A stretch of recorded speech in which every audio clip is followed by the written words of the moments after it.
Of Sindala, the first project in Neom, your Vision 2030, it is spectacular. It is really beautiful. You know, a lot of people have described you as a visionary leader. I talked to a number of your citizens, and that's how they describe you. And you didn't even plant them. That's really how they talk about you. And world leaders are saying the same thing. You've had this transformational change, every aspect of the kingdom, economic, social, cultural, religious. Can you give us some specific examples of what your goals are and how you think all of this is going? Well, simply, we have in the past few issues in Saudi Arabia and a lot of opportunities that we didn't use. We're trying to capture that and to go forward for a better Saudi Arabia. And that's what we're trying to do. And it's a big vision.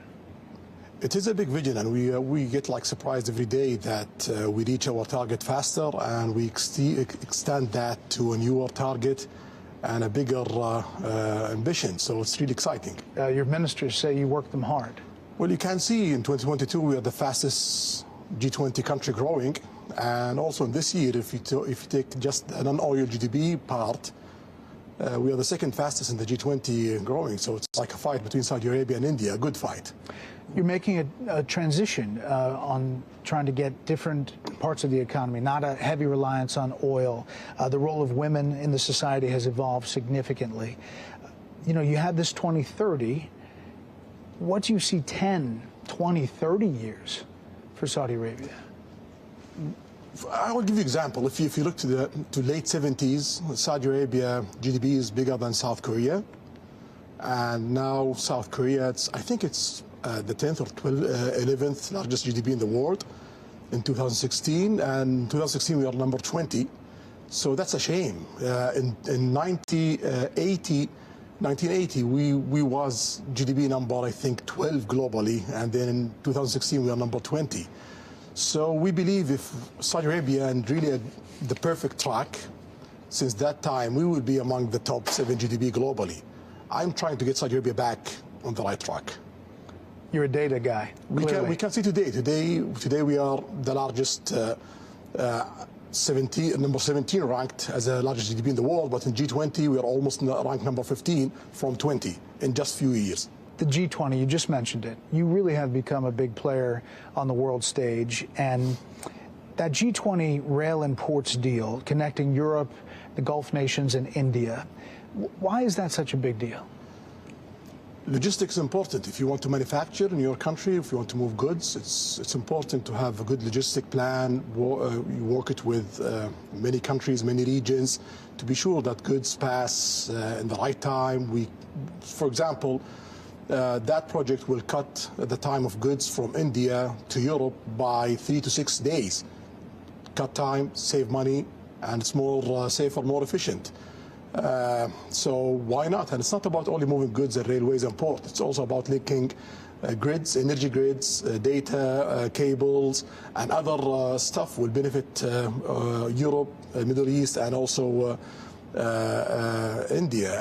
And most of these energy, all of these energy going to be a green energy that's going to be produced in the Middle East and being exported to Europe and India. So it's a big deal for us and for Europe and for India. Also mentioned in this deal is Israel. What would it take for you to agree to normalize relations with Israel? Well, there is approach from President Biden administration to get to that point. For us, the Palestinian issue is very important. We need to solve that part, and we have good negotiations continue till now. We gotta see where it will go. We hope that it will reach a place that it will ease the life for the Palestinians and get Israel back, as a player in Middle East. There were reports that you had suspended talks. No, that's not true. Not true. So you think, if you were to characterize it, are you close? Every day we get closer. It seems it's for the first time real one, serious. We gotta see how it goes. Can you make a deal with Israeli Prime Minister Benjamin Netanyahu? Is that somebody you can deal with? Well, in Saudi Arabia policy, we don't interfere of who's running each country, who's there. We work with him. Now we don't have a relation with Israel, but if Biden administration succeeded to make, I believe, the biggest historical deal since the end of the Cold War, then we're going to start a relationship, and that relationship gonna be continuous regardless of who's running Israel. So, I mean, he's 73, you're 38, but you think maybe there's a chance that you could deal with him? If we have a breakthrough of reaching a deal that give the Palestinians their needs and make the region come, we're gonna work with whoever's there. Not to go too far, but the concessions Israel would have to give the Palestinians, what would that look like? That's part of the negotiation. Okay. Yeah, I don't want to describe things because I want to see really a good life for the Palestinians. So I want just to continue the negotiation with the Biden administration to be sure. Well, on the U.S. side, would there be a defense pact maybe between the Saudi Arabia and the United States? And what would it look like? Article 5 in NATO? Yeah. First of all, we have some sort of that in the past 80 years. We are the biggest buyer from American armament manufacturing.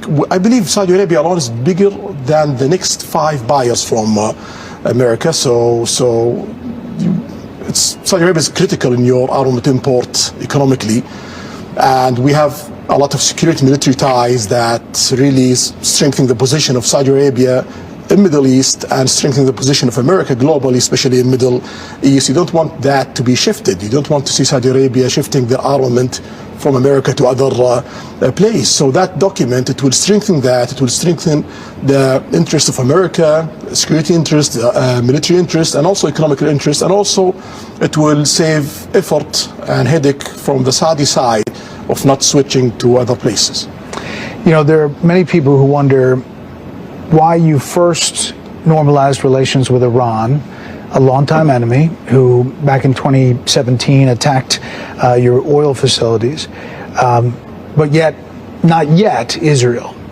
Can you explain that? Based on situation and politics. So we have a long fight with Iran since '79. We don't want to be that the norm in Middle East. If there is opportunity to shift that and to go to prosperity and interest and working with Iran and working with the other Middle Eastern, bringing Iran to work with the Arab world, with the Middle East, why not? So the Iranian reached to the Iraqis in 2020. The Iraqis talk to us. They start to do that kind of negotiation.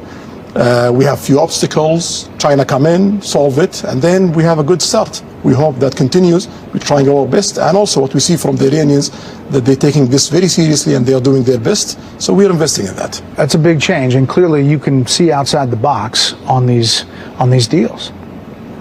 You know, you can look to that. Are you concerned though Iran gets a nuclear weapon, about them getting a nuclear weapon?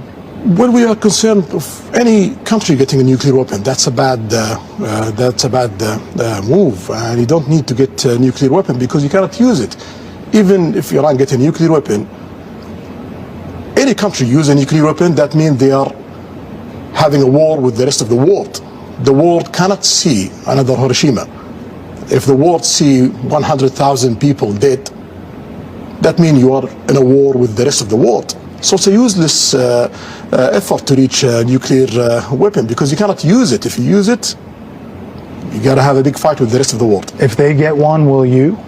If they get one, we have to get one for security reasons, for balancing power in the Middle East. But we don't want to see that. Yeah. It's just a big change. You know, a lot of the world experts are saying how you can isolate Iran and try to prevent them from doing what they have been doing.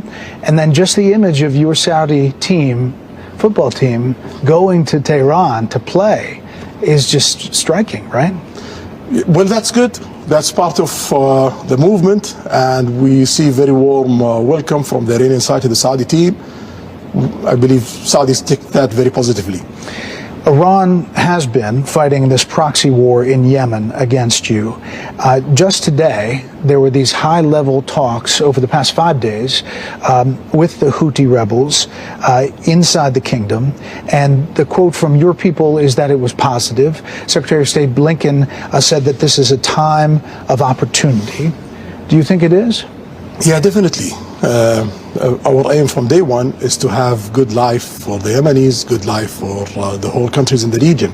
For us in Saudi Arabia to progress, to do really great progress and great growth and creating amazing economy in Saudi Arabia and have close to 100% of succeeding of what we're trying to get, that means we need a stable region. To have a stable region, you need economical development in the whole region. You don't need to see problems in Yemen. You need to see Iraq going really forward. You need to see Iran going really forward. You need to see Lebanon going forward. You need to see the rest of the region going forward.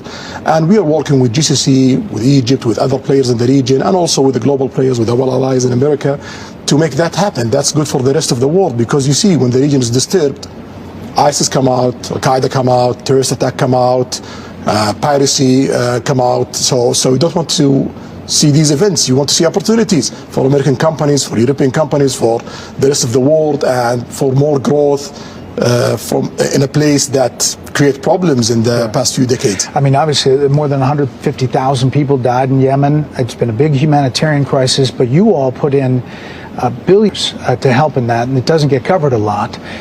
Do you think it's close to kind of wrapping up? Well, we are the biggest country in the world who give aids to Yemen in the past and today and tomorrow, and we want to increase that, and also we want to start to invest in Yemen in the economical part in all sides of Yemen, and we are in the process of doing that, even if there is a ceasefire and there is no political agreement yet. But we are trying to push all the areas forward day by day. Just a couple more things on Iran. Do you think it was a good idea for the U.S. to allow Iran to access that $6 billion in exchange for the 5 American hostages?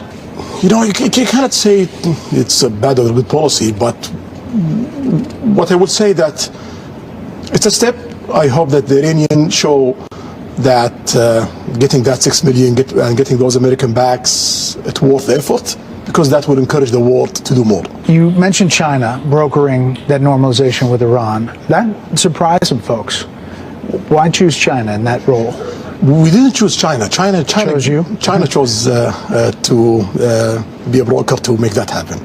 There are signs of change. Obviously, the renewal of relations with Iran, brokered by China, possibly joining BRIC. China's a big component of that. Is the kingdom reevaluating its security partnerships, kind of trying to think of different ways to do it? No, BRICS is not about political alignments. So if you look at the G20, you have like 2 groups inside the G20. You have the G7 and you have BRICS inside G20. We tried to join the G7 at President Trump time, but some of the countries in G7 have like requirement to be part of that. And we are seeing that if we continue for 1 decade without being part of group inside the G20, that could really create obstacles for us economically. So BRICS is an option. They invite us and we welcome that. And BRICS is not a group against America or the West. You have a lot of allies in BRICS. You have India, you have Brazil, and you have South Africa. Those are also as your allies. You talked to all these world leaders. I mean, you talked to all of them. And when was the last time you talked to President Xi? Something around, I'm not sure, You've talked to him 4 months. Yeah, we talk a lot every year. Yeah. How do you see him? What's he like? Well, he's trying to do the best for China, and he has all the right to do that. He's a leader of a country, and he wants his country to succeed and to grow, and he have more than 1 billion people. You don't need to see China failing. If you see China failing, it's around 13-14% of the world GDP, and it's around 15 to 20% of the world population. If that country falls, everyone on the planet falls, even America. Yeah. You know, obviously there's a lot of concern in the U.S. about Taiwan. As you know, President Xi, when it comes to that issue, What do you think his Vision 2030 is? We announced our policy in that. We believe in one China, and I believe so is America believing in that. There is few arrangement there. I believe the Chinese is respecting that till now, and we're going to look forward how it goes. What about Russia? You deal with President Putin. What's your thought about Russia inside Ukraine? What's happening there, it's something bad. We don't want to see it. Invading a country, it's something against the rules of the UN. The Saudi vote against that. The Russians have their excuse of why they did that, of expanding the NATO, etc., of their lists of excuses. But invading a country is really bad. In Saudi Arabia, we have a good relation with Russia, and also we have a good relation with Ukraine. We have amazing and critical trade with Ukraine and Russia. So for us, we try to do our best to push for a few steps to solve this problem. I mean, you tried to host peace talks. Russia didn't come, but I wanted to ask you about, supporting Russia. I spoke to your energy minister, who was fantastic, Prince Abdulaziz, about your decision for oil production cuts. And he told me that it was based on volatility and trying to stabilize the market. There are some supporters of Ukraine who say by doing that and prices spiking that you have essentially boosted Russia's war effort at a time when every country, a lot of countries are trying to squeeze him to get out of Ukraine. So how do you deal with that? So you're talking about support of Ukraine, but how about the president of Ukraine? What did he say? He said totally something against that. He says Saudi Arabia is supporting Ukraine, supporting to solve the problem between Ukraine and Russia, and trying to be a mediator to help in that area. And if we are doing a deal in OPEC Plus country to support Russia, Iran is part of the OPEC Plus country, and at that time Iran was our enemy. We don't have that alignments that we have today. So are we supporting Iran at that time? That doesn't make any sense. For us in Saudi Arabia, we just watch supply, demand. If there is shortage of supply, our role in OPEC Plus is to fill that shortage. If there is oversupply, our role in OPEC Plus to measure that for the stability of the market. So it doesn't have anything other than No, that. it's purely about demand, supply. It is coming up on the 5-year anniversary of the brutal murder of journalist Jamal Khashoggi in your consulate in Turkey. U.S. intelligence pointed to you as ordering that attack. I've heard you address this several times, saying you didn't order the murder, saying it was horrible and a mistake, and that as a leader you take a responsibility as a leader of the country. But 5 years later, what do you tell people in the U.S. who still have concerns, and journalists maybe around the world, and maybe potential tourists who would come here to Sindala, that they wonder if anything changed or if it could happen again? Well, we take all the legal measurement that any country took, like when America have mistakes in Iraq, they do investigation, trial, etc. We did that in Saudi Arabia, and the case being closed.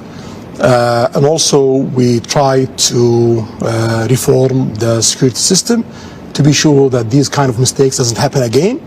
And we can see in the past 5 years, nothing of those things happen. It's not part of what Saudi Arabia do in the last 100 years. It was a mistake, it was painful, and we are trying our best to be sure that we reform our system to work by the book and to be sure that everyone is safe, not in Saudi, in the whole globe.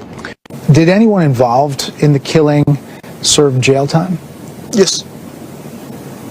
Anyone involved is serving jail time. He have to face the law. And you're trying to change the law broadly to make sentences more realistic? More realistic for us as Saudi, not for foreign people. But we believe today it's far away from realistic for us as Saudi. So we are not proud of all of our laws in Saudi Arabia. There was this AP Associated Press article that just came out a couple weeks ago with the headline that said, Saudi man receives death penalty for posts online, latest case in wide-ranging crackdown on dissent. I guess dealing with his posts on X, formerly Twitter. So one, is that true? And two, are you changing that aspect? Yeah, shamefully it's true. So it's something I don't like.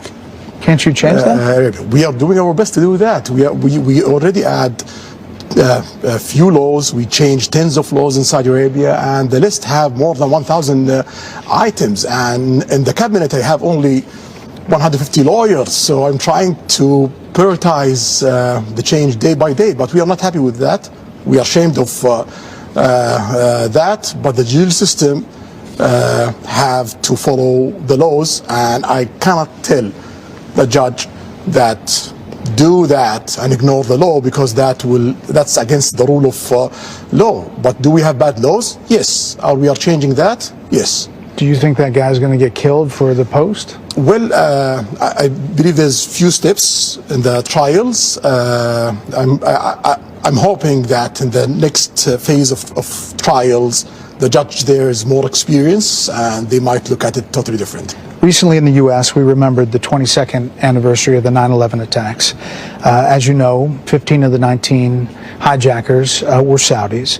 And the 9/11 victims' families, they make their feelings clear, especially around the anniversary, that they believe there's intelligence that somehow links the Saudi government to supporting or facilitating those hijackers. What do you say to those 9/11 families 22 years later? Well, I'm very sorry that anyone loses any one of his family. No one wants to lose his family, especially in a way like that. Yes, there's 15 Saudi in that being planned by Osama bin Laden. That's well known. Osama bin Laden being planned also a lot of attacks in Saudi Arabia. So it doesn't make any sense that we work with the guy who's doing terrorist attack in Saudi Arabia in the 90s, and after that killing Saudis and foreign people at that time in Saudi Arabia. He's our enemy, and he's the American enemy. The main attempt for Osama bin Laden, and that's by the reports, the main attempt of Osama bin Laden is to recruit as much as he can, Saudis, to be sure that he create a problem between America and Saudi Arabia. So if people in America fall to that means Osama bin Laden succeed in his plan. You're credited with going after extremists, jihadi extremism in the country. Is that still happening? The country was conservative before, and it's not only Saudi Arabia was conservative, even America was conservative before. Time change, and reforms comes, and that's what's happening in Saudi Arabia. After the Khashoggi killing, President Biden called Saudi a pariah nation. Then he visited here and he had the closed fist, the fist pump. Then it's an open hand recently at the G20 with a handshake and a smile, thanking you for your leadership. It's fair to say the U.S. relationship with Saudi is complicated. How would you describe your current relationship with President Biden? The only thing that doesn't change in politics, that is changing. So always you change your politics that serve your goals as a nation. We have today great work with President Biden. We are working in the big network that we're building between India, Saudi Arabia, Europe. We are working with peace arrangement with Israel and Palestine. We have the longest ceasefire in Yemen, and there is a lot of good progress to create political solution, and we have a lot of work in security, stability in the region, also beyond in Ukraine. We have amazing work in technology, R&D, 6G investment and R&D in the rest of America, space industry, and many areas. So the agenda between Saudi Arabia and America today, it's really interesting, and we have really amazing relation with President Biden.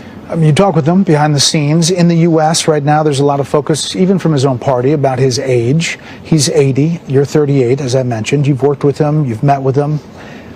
What's your assessment? He's sharp, and he's really well focused, well prepared, and so that's what I see. Yeah. Are you following American politics closely? Do you? Sometime, but I don't have a lot of time.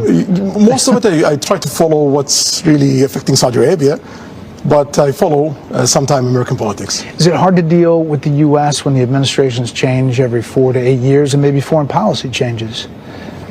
Well, sometime, changes in any countries always create, like, let's say, a period of negotiation. So we are used to that. Yeah. And any administration change in America, we start to talk, we start to negotiate what we have together, what kind of obstacles we have in that relation, and what kind of new opportunity that we should work on it. And then we reach a point that we have this plan to work in the next few years. You had a good relationship with former President Trump, then President, and his administration. You know, there's several investigations right now with President Biden and his son Hunter, the money he took in from a company in Ukraine and from China, and whether that had an impact either directly to President Biden or on his decisions that he made. In the Trump administration, you had a really close relationship with the president's senior advisor and son-in-law, Jared Kushner. After he left, Saudi fund made reportedly a $2 billion investment in Jared's new fund he was launching and managing. Do you think that sends the wrong message, even if there wasn't a tit for tat, I'll give you this and you get that? We look to opportunities and investment. We have investment, a lot of investment around the globe with a lot of peoples and with economical opportunity. So if Trump becomes president again, you'll leave the $2 billion with Jared Kushner? It's a commitment that PIF have, and when PIF have commitment with any investor around the globe, keep it. Would it affect your decisions with a new Trump administration with that sitting there? Well, Saudi Arabia is so big, so I'm quite sure mostly any person around the world, directly or indirectly, you have something to do with Saudi Arabia. So if that can affect President Trump decision, if he become a president, that means that it's gonna affect every president in the world and every person in the world decision, because directly or indirectly, he have some sort of interest or something to do with Saudi Arabia. Well, there you go. The other question I wanted to ask you is, you're a sports fan. Yes, definitely. Where were you when Saudi beat Argentina in the World Cup, and what was your reaction? I was with my family, my brothers, their wives, their kids, watching the game. And actually, we just want to get out from this game with no humiliation. We get surprised. I mean, it fired up people here. I talked to a ton of them, and they were really excited. Do you think football, soccer in the U.S., is changing the dynamic here, that it's almost another national identity? Well, when we want to diversify our economy, you have to work in all sectors. Mining, infrastructure, manufacturing, transportation, logistics, all that is. And part of it is tourism. And if you want to have tourism, you need to develop your culture sector, your entertainment sector, and your sports sectors, because you need to create a calendar. And we can see tourism used to participate in Saudi Arabia GDP by 3%. Today it's 7%. Sport, it used to participate in Saudi GDP by 0.4%. Today it's 1.5%. So it's economical growth, it's jobs, it's a calendar, it's entertainment, it's tourism, and you can see we are now ranked #1 in Middle East. 6 years ago, we are not even in the top 10 list in Middle East, and we are now, in 2022, we are number 10th of global visit globally. So that's a really great success. We are aiming to get above 100 million visits in 2030, maybe 150. Last year, we reached almost 40 million visits from Saudi Arabia and globally. So it seems like we are going there. Yeah. Your tourism minister says you keep on setting a new goal. Because we reached the goal that we set very fast. Yeah. You are spending a ton on sports, a lot of money. Big names that people are very familiar with, big teams, big facilities. What do you say to the people who charge that that's part of sports washing, that you're trying to use all of that to somehow improve or somehow affect your image in the world? Well, if it's sport washing going to increase my GDP by 1%, and then I will continue doing sport washing. You're okay with that term? I don't care. I have 1% growth of GDP from sport, and I'm aiming for another 1.5%. Call it whatever you want. We're going to get that 1.5%. Are you a golfer? I'm a beginner, not good. So you don't have a lot of time to practice. That's part of it, but I'm trying to do my best. What do you make of live golf and possibly this merging with the PGA? Well, that's a game changer for the golf industry. You will not have competition, and you will have focus in developing the game, and that's good for the players and the fans who love golf. Something you feel in the country that's changing because of everything you've done? Like, do you see young people buying in, and that in and of itself is going to be a game changer, not from the top down, but from the bottom up? Well, it's not everything that I've done. It's everything that we've done in Saudi Arabia. I'm just one of them.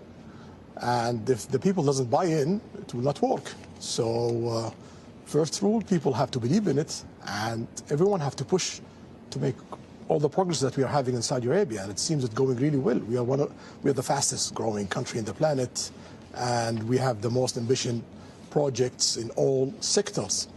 So we are the fastest in each industry in the planet. At some time, you will be king here. How is your father? He's 88-year-old. He's in a good health. I hope a long life and healthy life for him. Inshallah. Sure. Custodian of the two holy mosques is a title held by the Saudi king.